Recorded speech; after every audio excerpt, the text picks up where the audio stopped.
You won't believe how far an entitled Karen went to make our lives miserable, until her own greed and arrogance landed her in prison. What started with petty fines and gossip exploded into a battle that would change our entire neighborhood forever. Stay till the end, because you'll want to hear how karma served its justice, and don't forget to hit that subscribe button for more unbelievable real-life revenge stories. When my wife and I moved into what we thought was our dream neighborhood, we honestly believed it was the start of something peaceful, a clean cul-de-sac, kids riding bikes, and a community that looked picture-perfect on the surface. But beneath that friendly exterior was the iron hand of the Homeowners Association, led by a woman everyone called Karen, though that wasn't her real name. She had that icy smile that didn't reach her eyes, that tone that made every conversation feel like a warning, and a clipboard she carried like a weapon. It took exactly 1 week before she appeared on our doorstep, reminding us that our garbage cans were 3 inches too close to the curb, and that our mailbox didn't meet neighborhood uniform standards. I laughed it off, thinking she was just a bit overzealous, but that laugh died quickly when she fined us $50 for it. I paid, thinking it was better to stay on her good side, but little did I know that Karen thrived on control, and I had just become her next project. Over the next few months, her complaints grew more ridiculous. The grass was half an inch too long, the color of our curtains disrupted the community aesthetic, and she even took photos of our driveway to claim our car's tires slightly touched the sidewalk. Each citation came with a fine, and while I protested, the board, practically her puppets, always sided with her. My daughter, only 7, loved drawing with chalk on the sidewalk, flowers, hearts, little suns, but Karen called it defacement of community property. That was when I started realizing this wasn't about the rules. It was about power. Karen didn't just want compliance, she wanted submission. At first, I tried to reason with her, to talk like adults. I even attended meetings, thinking maybe I could appeal to the board. But every time I spoke, Karen would interrupt with a condescending smile, twisting my words until I looked like the problem. The crowd of homeowners, people too afraid to speak up, just nodded along. I noticed how she'd intimidate anyone who challenged her. Sudden inspections, surprise citations, and public shaming emails. When my wife planted a small rose bush near our mailbox, Karen claimed it violated landscaping standards and had it dug up without permission. My daughter cried seeing her favorite plant gone, and something inside me hardened that day. I started documenting everything, recording conversations, saving every letter, screenshotting every message. I knew Karen had crossed a line, but if I wanted to stop her, I needed proof. Things escalated when Karen accused us of improperly storing trash, even though our bins were empty. One night, I caught her on my security camera dragging a torn garbage bag across our lawn. That's when I realized she wasn't just manipulative, she was sabotaging us. I showed the footage to the board, but they dismissed it, claiming it didn't clearly identify her because of low lighting. That was the moment I knew I couldn't play by her rules anymore. I began researching laws, discovering that our state required transparency with finances and fair voting procedures. Turns out, Karen had been embezzling funds for years, charging residents fake maintenance fees that she quietly funneled into her own account under administrative costs. I confronted one of the quieter board members, Mr. Thompson, a retired accountant who'd always seemed uncomfortable at meetings. When I showed him what I'd found, he turned pale. She told us it was approved, he whispered. Together, we dug deeper, pulling old statements and invoices that didn't add up. The deeper we went, the more corruption we uncovered, over $20,000 unaccounted for. The next meeting was the turning point. I arrived early, sitting quietly as Karen strutted in with her usual arrogance. The room filled with neighbors, all of whom had their own grudges but lacked evidence.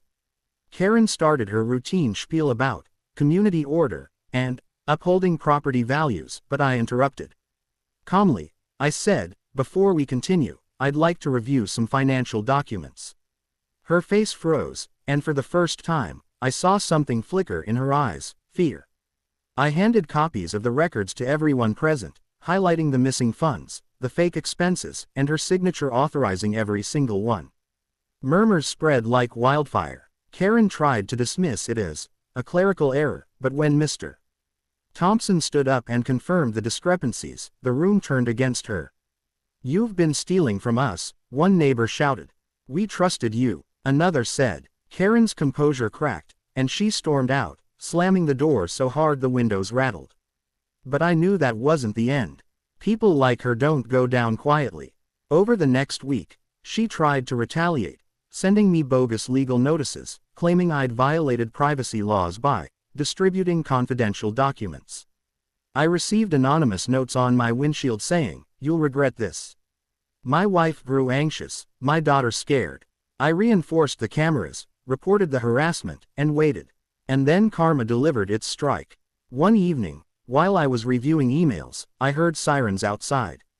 Flashing lights reflected off the windows, and when I stepped out, I saw police cars parked in front of Karen's house. Officers were hauling out boxes, documents, hard drives, receipts. I learned later that Mr. Thompson had taken our findings directly to the county fraud division, and they'd launched a full investigation. It turned out Karen had not only stolen from our HOA but also forged signatures, manipulated votes, and used HOA funds to renovate her own kitchen and backyard pool. The evidence was overwhelming. Within a week, she was arrested and charged with embezzlement and fraud. The neighborhood transformed almost overnight. Without her control, people started talking again, sharing stories of how she bullied them. One family fined for having Christmas lights too bright, another threatened for a trampoline visible from the street.